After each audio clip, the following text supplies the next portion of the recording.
Supermarkets know that foods with big health claims generate big sales. So in the battle to stay ahead, they're worth investing in. And there's one tiny fruit with a massive health pedigree that's flying off the shelves. We get through a remarkable 200 million of them every week. The humble blueberry. Hailed as a superfood, sales of these have quadrupled in the last 5 years. And it's even given the strawberry a run for its money. The attraction of blueberries' health benefits have driven up sales by more than 20% in the last year alone. But for the supermarkets, this surge in sales creates a big challenge.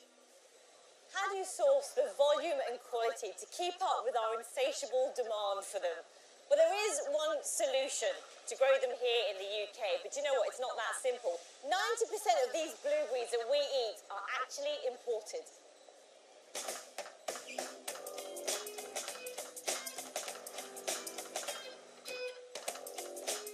Andy Mitchell is the soft fruit technologist for Marks and Spencer.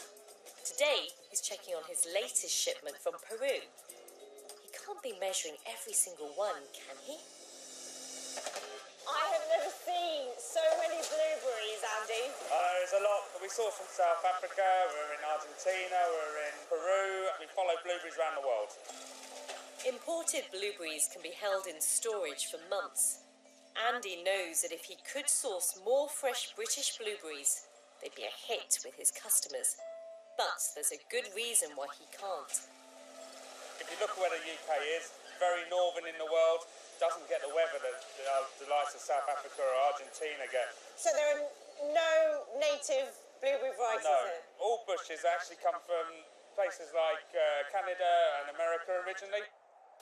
So in the battle to bring us blueberries, the industry have invested £3 million in the hope it will pay off later. M&S have teamed up with the James Hutton Institute in Scotland to try and create a truly British blueberry. Dr. Susan McCullum thinks one very special plant could hold the answer. There are cousins of blueberries which are called the bilberries, which I have here. So these are native to Europe and to the UK. They're really pretty, but they're tiny, aren't they? They're grown wild in the moorlands and in the woodlands, and they thrive there. And the bilberry has another big advantage. All purple fruits contain a chemical compound called anthocyanin, which helps to reduce cardiovascular disease. And the British bilberry has far more of this compound.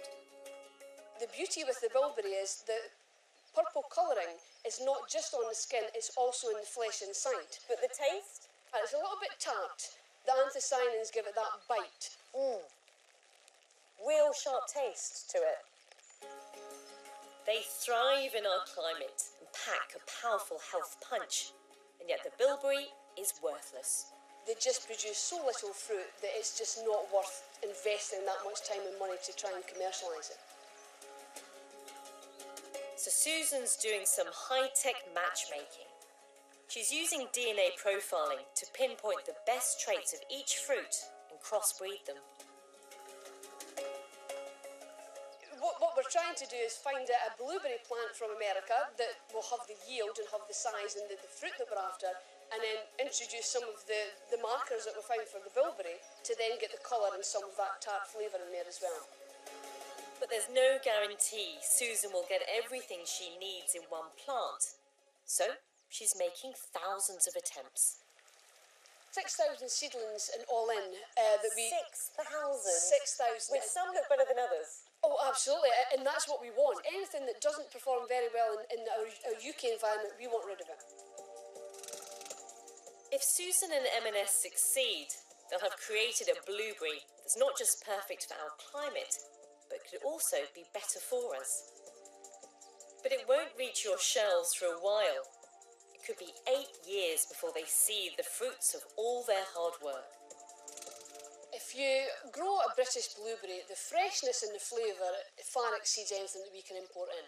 So put in the legwork now and get the long-term benefits later on. Absolutely, yes. The amount of work and research that's gone into this is huge to create the local, fresh British blueberry.